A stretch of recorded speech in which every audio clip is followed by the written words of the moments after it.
বাপ মারে খুশি করতে লক্ষ টাকা খরচ করা লাগে না রে যুবক। মারে বাবারে খুশি করতে বোয়াল মাছ খাওয়ানো লাগে না। মুখ বইরা আম্মা কয়া ডাক দেও, মুখ বইরা আব্বা কয়া ডাক দেও, দেখবা বাপ মার দিল খুশি হয়ে গেছি। আল্লাহ কয় বান্দা তুই তোর মারে খুশি করলি না, যেন আমি আরশের মালিক রে খুশি কইরা নিলি। রাতের বেলা মাথায় একটু তেল লাগাই দিছো মার, বাবার পায়ের তলায় একটু তেল মালিশ করে দিছো। ওই রাতে যদি তোমার মরণ হয়, মায়ের নবীর সুসংবাদ তোমার ব্যাপারে, যত বড় গুনাহগার তুমি হও না কেন, সকাল হওয়া মাত্রই তোমার জন্য জান্নাতের দরজা খোলা। সকাল হওয়া মাত্রই জান্নাতের দরজা খোলা। আর একজন যদি জীবিত থাকে, একজনকে খুশি করো, একটা জান্নাতের দরজা তোমার জন্য খোলা। এরপরে নবী বলেন আমান আসবাহা আসিয়ান লিল্লাহি ফি ওয়ালিদাইহি আসবাহা লাহু বাবান মাফতুহান মিনান নার। আর যদি কোনো সন্তান রাতের বেলা মারে কষ্ট দেয়, বাবার কলিজায় আঘাত দিয়ে রাতে ঘুমায়, অথচ বাবার কাছে মাপ চাইল না, এমন কথা বলল যেই কথায় বাবার কলিজায় লাগছে, মার কলিজায় লাগছে, এরপরও মার কাছে মাপ চায় নাই, বউ বাচ্চা নিয়ে ঘুমায় পড়ছে। মায়ার নবী দয়ার নবী বলেন তুমি যত বড় হাজি সাবার নামাজি হও, সকাল হওয়া মাত্রই তোমার জন্য জাহান্নামের দুইটা দরজা খোলা। কিলা ইয়া রাসূলুল্লাহ ওয়া ইন যালামা।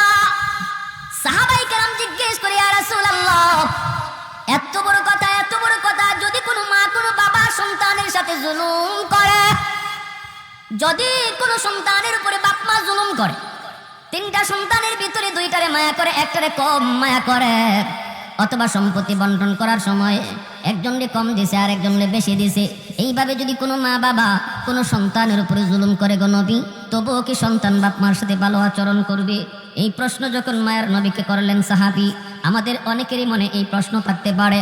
আমাকে অনেকে ফোন দিয়ে এই কথাটা জিজ্ঞেস করে, হুজুর বাবা তো আমাকে ঠকাইছে, ভাইরে ভালো ভালো জমি দিছে, আমাকে জমি ভালো দেয় নাই, ভাইয়ের সন্তানকে বেশি আদর করে, আমার সন্তানরে কম মায়া করে, এইভাবে দুই চোখে দেখে, তবুও কি আমি মারে খাওয়াবো, তবুও কি আমি বাবারে খাওয়াবো?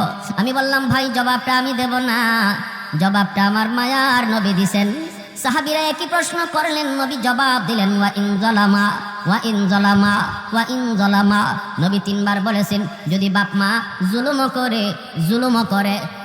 করে তবুও সন্তান জুলুম করতে পারবে না, ভালো আচরণ করতে হবে।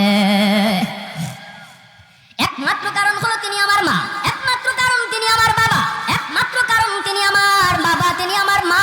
তার উসিলায় আমি দুনিয়া দেখেছি, তার উসিলায় আমি বড় হয়েছি, তার উসিলায় আমি আজকে ম্যাজিস্ট্রেট, তাদের উসিলায় আজকে আমি ডাক্তার, তাদের উসিলায় আজকে আমি শিল্পপতি। আল্লাহ পাক খালিক আর মালিক, বাপ মা হলো উসিলা, ঠিক কিনা জোরে বলেন? এজন্য আল্লাহ পাক রব্বুল আলামিন পবিত্র কোরআনের সূরাতুল লুকমানের মধ্যে তিনি বলেন আনিশকুরলি ওয়ালিদাইক, আমি আল্লাহর শুকরিয়া আদায় করো, সাথে সাথে তোমরা তোমাদের মা বাবার শুকরিয়া আদায় করো, সাথে সাথে বলছেন বাপ মার শুকরিয়া আদায় করো, কারণ আমি খালিক আর মা বাবা তোমাদের দুনিয়া আসার উসিলা। অতএব যখনই আমি আল্লাহর শুকরিয়া আদায় করবা খালিক হিসাবে, তখনই সাথে সাথে বাপ মার শুকরিয়া আদায় করো তারা দুনিয়ায় আসার উসিলা হিসাবে। এই যে মুর্দেগান আজ আমাদের কাছ থেকে বিদায় নিলেন, আমাদের কাছে তাদের কোনো পাওনা আছে কিনা? আমরা যে তাদের রুহের মাগফিরাত কামনা করব, কোন তরিকায়, কিভাবে তাদের জন্য আমরা উপকার করব, এই বিষয় নিয়ে আমি কিছু কথা বলবো ইনশাআল্লাহ। আল্লাহ যদি আমাকে তৌফিক দান করেন, সবাই বলে আমিন। মুআজ্জাজ হাজিরিন, বনু তামিম গোত্র মদিনার একটি প্রসিদ্ধ গোত্রের নাম।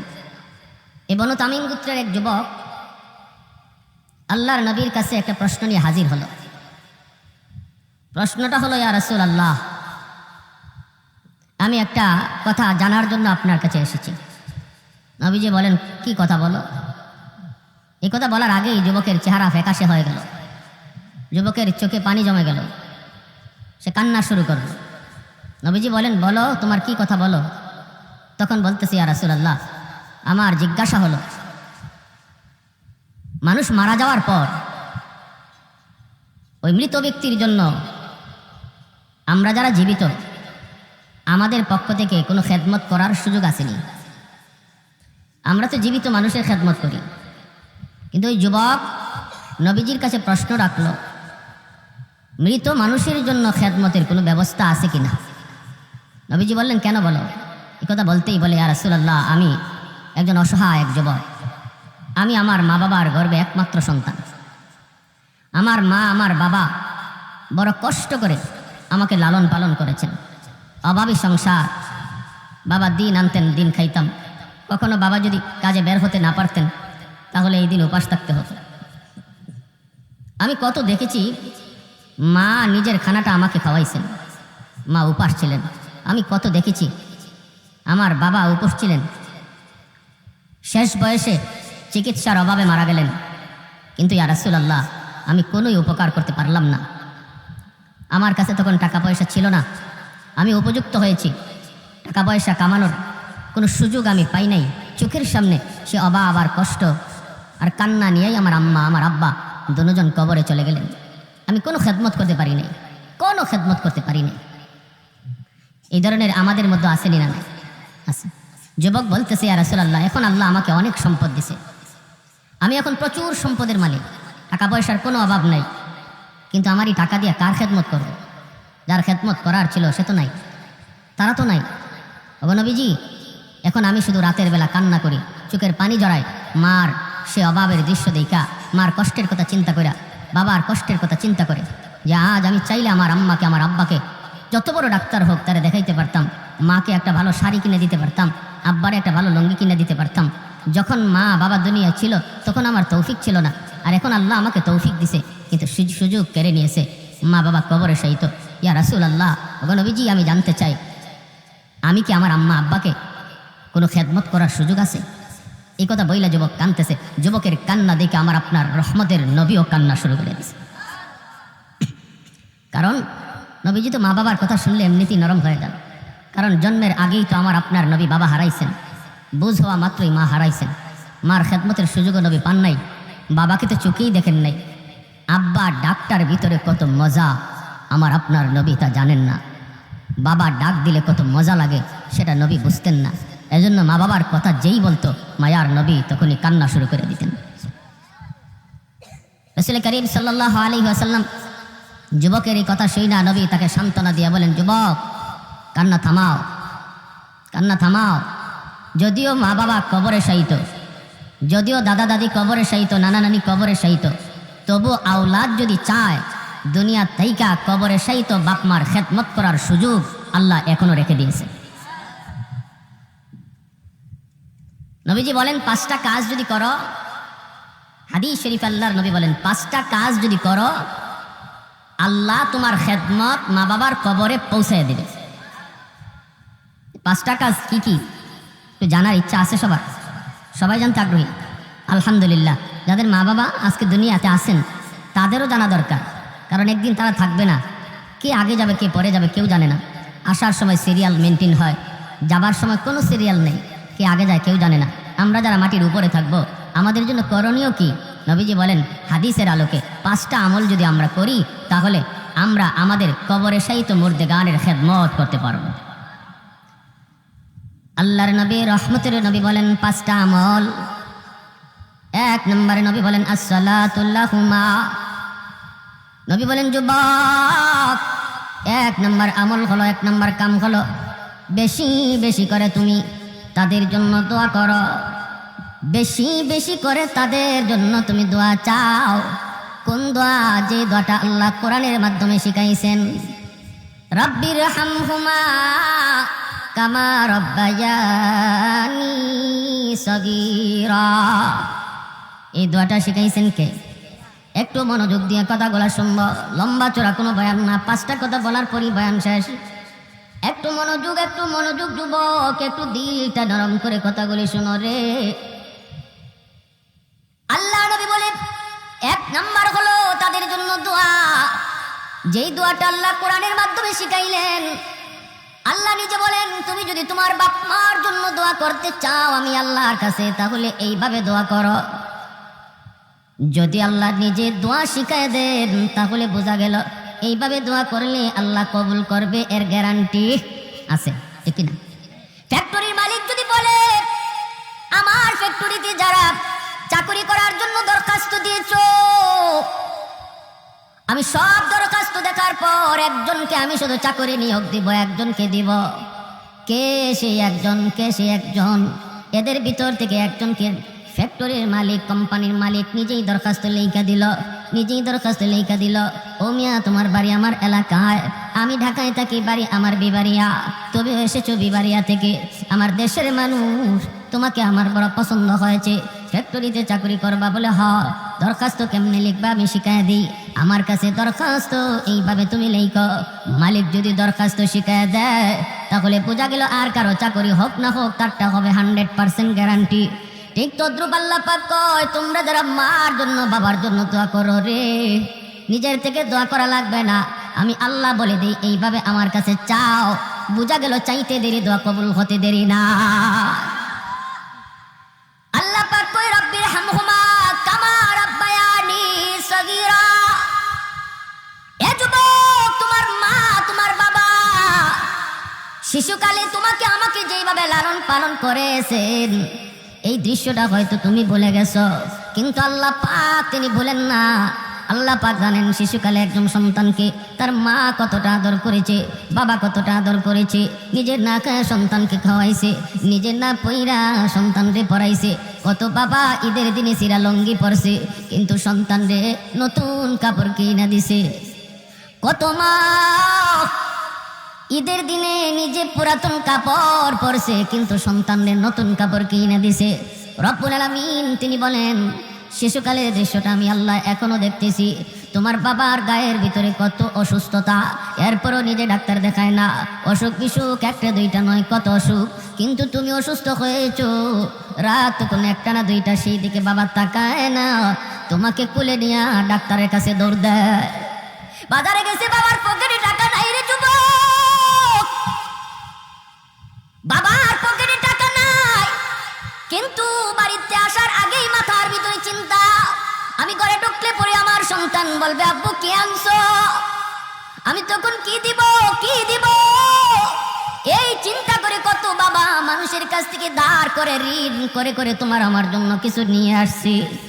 আল্লাহ পাক রব্বুল আলামিন বলেন, তুমি যখন আমি আল্লাহর কাছে বাপ মার জন্য দোয়া চাইবা তখন আমাকে ইয়াদ করায় দিও, আমাকে বইল মালিক শিশুকালে আমার আম্মা আমার আব্বা যেইভাবে আমাকে মায়া করছেন, আল্লাহ কবরেও তুমি ওইভাবে মায়া কইর, আমাকে ইয়াদ করে দিও, আমাকে ইয়াদ করে দিও, আমি আল্লাহ তো ইয়াদ আছে, আমি শুনতে চাই তোমার মুখ থেকে কথা। এজন্য আল্লাহ নবী রহমতের নবী বলেন, এ দুনিয়ার সন্তানের দল, বাবাকে চোখে দেখি নাই, মার খেদমত করার সুযোগ পাই নাই, সাহাবায়ে কেরামদেরকে নিয়ে জিরানা নামক জায়গার ভিতরে নবীজি বসা, হঠাৎ করে সাহাবায়ে কেরাম দেখেন আমার আপনার নবী দৌড় শুরু করলেন, তাকা দেখেন একজন বৃদ্ধা মহিলা লাঠিতে বর দিয়া মায়ের নবীর দিকে আসে, আর ওই মহিলাকে আগায়া আনার জন্য রহমতের নবী দু জাহানের সর্দার, যিনি কারো সম্মানে দাঁড়ান না তার সম্মানে সবাই দাঁড়ায় যায়, সেই নবী বসা থেকে দাঁড়ালেন, শুধু দাঁড়ালেন তা না, ওই বৃদ্ধা মহিলার সম্মানে নবী দৌড় শুরু করে দিলেন আর বলতেছেন, মা মা তুমি নবতী চাদরে বসে যাও। সাহাবীরা জিজ্ঞেস করে, গো নবী কি তার করবা? তোমার 1 নম্বর ডিউটি হলো নামাজ পড়ার পর সাথে সাথে মুনাজাত উঠাও, রব্বির হামহুমা কামা রাব্বায়ানি সগীরা বলো। নামাজের আগেও তুমি হাঁটতেছো, মার কত ইয়াদ হয়েছে, নামাজ ছাড়াও তুমি বলো রব্বির হামহুমা কামা রাব্বায়ানি সগীরা। কোরআন হাদিসের কথা যারা শুনে, যে যুবকগুলি কোরআনের কথাগুলি দিল দিয়া গ্রহণ করে, এই যুবক কোনো দিন মার কবর দেখা বাবার কবর দেখা গান গাইবে না, বরং বাপ মার কবর দেখা মাত্রই সাথে সাথে এই দোয়া করবে। কত যুবক বাবার কবরের পার দিয়া চইলা যায়, বন্ধুদের সাথে গল্প করে করে চলে যায়, দিলের ভিতরে কোনো অনুভূতি নাই, দিলের ভিতরে কোনো পরিবর্তন নাই। না না না যুবক, একটাবার চিন্তা করো রে, একটাবার চিন্তা করো, এই মা এই বাবা কতটা ঋণ তোমার আমার কাছে রাইখা গেছে। আজ যদি আমি আমার বাবার কবর দেখা এই দোয়া পড়ি, আগামীকাল আমার কবরের সামনে আমার সন্তান দোয়া করবে। আমি যদি গান গায়ে যাই, বাচ্চাও অপেক্ষা করো, তোমার সন্তানও তোমার কবরের সামনে গান গাইবে। এজন্য বলি না না যুবক, নবী বলেন যখনই ইয়াদ হয় তখনই তুমি এই দোয়াটা পড়ো, রব্বির হামহুমা কামা রাব্বায়ানি সগীরা, রব্বির হামহুমা কামা রাব্বায়ানি সগীরা। পড়ব না সবাই ইনশাআল্লাহ? সবাই এই দোয়াটা পড়ব। ইমাম সাহেব যখন পড়ে তখন আমিও জবানে জবানে বলবো। শুধু আমিন বলবো তা না, যখনই ইমাম সাহেব বলবে রাব্বির হামহুমা, আপনি আমিও জবানে জবানে বলবো রাব্বির হামহুমা। জবানে জবানে দোয়াটা পড়ব। না না, শুধু আমিন বইলেই শেষ না, নিজের জবানেও বলবো ইনশাআল্লাহ। ভাইয়েরা বন্ধুরা, করাচির হযরত হাকিম আক্তার সাহেব রাহিমাহুল্লাহ, আল্লাহর বহুত বড় ওলি, করাচির মসজিদে নামাজ পড়েন। হঠাৎ করে দেখেন একজন যুবক বড় সুন্দর করে নামাজ আদায় করলো, ডান হাত তার কাপড় দিয়ে পেঁচানো। নামাজ শেষ হলে পরে আল্লাহর ওলি যুবককে ডাক দিলেন, যুবক বড় সুন্দর করে নামাজ পড়েছো, কিন্তু তোমার ডান হাত কাপড় দিয়ে পেঁচানো কেন? যুবক বলতেছে, ও আল্লাহর ওলি, এই করুণ ইতিহাস, আমি আমার মায়ের গর্ভে একমাত্র সন্তান। আমার মার সাথে বেয়াদবি করার কারণে আমার হাতের মধ্যে পচন দেখা দিয়েছে, পচন। এই পচন ভালো হয় না। আল্লাহর ওলি বলেন, কেন তুমি কি ডাক্তার দেখাও না? ওই ভারত পাকিস্তানের সব ডাক্তার দেখানো শেষ, কেউ রোগ ধরতে পারে না। ডাক্তার বলে, আমরা তো বুঝি না কেন তোমার পচন ভালো হয় না, বরং উপরের দিকে ওঠে, উপরের দিকে ওঠে। আমি বলেছি, ডাক্তার তোমরা আমার রোগ ধরতে পারো না, কিন্তু আমি নিজে আমার রোগ ধরে ফেলেছি। আমার আগুন লাগছে আসমানে, তোমরা পানি দিতেছো জমিনে, এই আগুন কোনো দিন নিভবে না। মার সাথে বেয়াদবি করেছি, মার সাথে বেয়াদবি করেছি, বউয়ের কোথায় মার গায়ে হাত উঠায় ফেলছি, নাউজুবিল্লাহ। যেই মাত্র মার গায়ে হাত উঠাইছি, মা হাও মা করে কান্না করে আর করে, বাবা আজকে তুই বউয়ের কোথায় আমি মার গায়ে হাত উঠে দিলি, একবারও চিন্তা করলি না এই হাতটা মা চুমায়া চুমায়া বড় করছি। তোর বাবা নাই, জন্মের কিছুদিন পরেই তোর বাবা মারা গেলেন। তোর মুখের দিকে তাকাইয়া জীবন যৌবন শেষ করে দিলাম, অন্যত্র বিয়ে বসলাম না। আজকে তুই তোর বউয়ের কথায় আমি মার গায়ে বোঝে তুই হাত উঠায় দিলি, তাহলে ঠিক আছে, আল্লাহ যেন তোর এই হাত পছায়া দেয়, নাউজুবিল্লাহ। তুই যেন আমার জানাজার নামাজ পড়তে না পারো। যুবক বলতেছে, ও আল্লাহর ওলি, মা এই পদ্ম দেওয়া মাত্রই আমি টের পাইছি আমার পায়ের জমিন কাইপা উঠছে। অফিসে গেলাম, কিছুদিন পরেই মার মৃত্যু সংবাদ। বাড়িতে আসার জন্য রওনা দিলাম, কিন্তু রাস্তায় এত সমস্যা হয়েছে অন্য কোনোদিন হয় না। গ্রামে পৌঁছতে পৌঁছতে মার জানাজা গ্রামবাসী পড়ে ফেলেছে। আমি এসে হাউমাউ করে কান্না করি। মুরব্বীরা কয়, বাবা তোমার জন্য অনেক অপেক্ষা করেছি। মানুষজন আর ধৈর্য ধরে না, এজন্য জানাজা পড়ে ফেলেছি। আমি কান্দি আর বলি, এটা তোমাদের দোষ না, এটা আমার কপালের লিখন গো। মার একটা বদ্ধ ছিল, তুই আমার জানাজার নামাজ যেন পড়তে না পারো। মার এই বদ্ধ কবুল হয়ে গেছে। মার আরেকটা বদ্ধ আসিল, তোর হাত যেন পচা যায়। অল্প দিন পরে আমি দেখলাম ওই হাত, যে হাত আমি মার গায়ে উঠেছি, এই হাতের মধ্যে ফুরা দেখা দিছে। এই ফুরা থেকে পচন শুরু হয়ে গেছে। ডাক্তারের কাছে গেলাম, কেউ রোগ ধরতে পারে না, অ্যান্টিবায়োটিক খাই, অ্যান্টিবায়োটিক দেয়, কিন্তু রোগ সারে না, কোনোভাবেই তো রোগ সারে না। আমি তো আমার রোগ ধরে ফেলেছি। আমার হাতের পচনের দুর্গন্ধ এত বেশি। সুন্দরী বউ, যেই বউয়ের কারণে আমি মার গায়ে হাত তুলছিলাম, সেও আমার সেইরা বাপের বাড়ি চলে গেছে। এলাকার মানুষ আমাকে বাড়ি থেকে বের করে দিয়েছে। আমি এখন রাস্তায় রাস্তায় ঘুরি, মসজিদে মসজিদে কান্না করি আর সেজদা দিই, হাতটা কাপড় দিয়ে পেঁচাই রাখি যাতে মানুষ দুর্গন্ধ না পায়। ও আল্লাহর ওলি, আমার কি আল্লাহর কাছে কোনো মাফ আসেনি? আমি কি কোনো মাফ পাইমনি? মাফ পাইমনি? সমাজে এমন কত যুবক, মার সাথে তুমি বেয়াদবি করতেছ, বাবার সাথে তুমি বেয়াদবি করতেছ। আমার নবী কয়, রাদাল্লাহি ফি রাদাল ওয়ালিদাইন ওয়া সাকাতুর রাব্বি ফি সাকাতিল ওয়ালিদাইন। ও আল্লাহ, আমার আল্লাহ তার হাবিবকে ডাইকা কয়, বন্ধু তুমি কয়া দাও, যেই সন্তানের উপরে তার মা তার বাবা রাজি থাকে, আমি আল্লাহ তার উপর রাজি হইয়া যায়। আর যেই সন্তানের উপরে বাপ মা নারাজ, হজ কইরাও আমাকে রাজি করাতে পারবে না, তাহাজ্জুদ পড়াও রাজি করাতে পারবে না, মসজিদ বানায় দিয়েও আমাকে রাজি করাইতে পারবে না। যদি বাপ মা রাজি না থাকে, আর যদি বাপ মা রাজি থাকে, আল্লাহ বলে আমি রাজি হইয়া যাই। এজন্য রে যুবক, কার গায়ে হাত উঠাইতেছো, কারে বকা দিতেছো? নবীজি বলেন, মান আসবাহা মুতিআন লিল্লাহি ফি ওয়ালিদাইহি আসবাহা লাহু বাবান মাফতুহান মিনাল জান্নাহ। কোন সন্তান যদি রাতের বেলা মারে বাবারে খুশি কইরা ঘুমায়, মা তার উপরে খুশি, বাবা তার উপরে খুশি, ওই অবস্থায় যদি যুবক রাতের বেলা ঘুমায়, নবী বলেন সকাল হওয়া মাত্রই তার জন্য আল্লাহ পাক জান্নাতের দুইটা দরজা খুলে দেয়।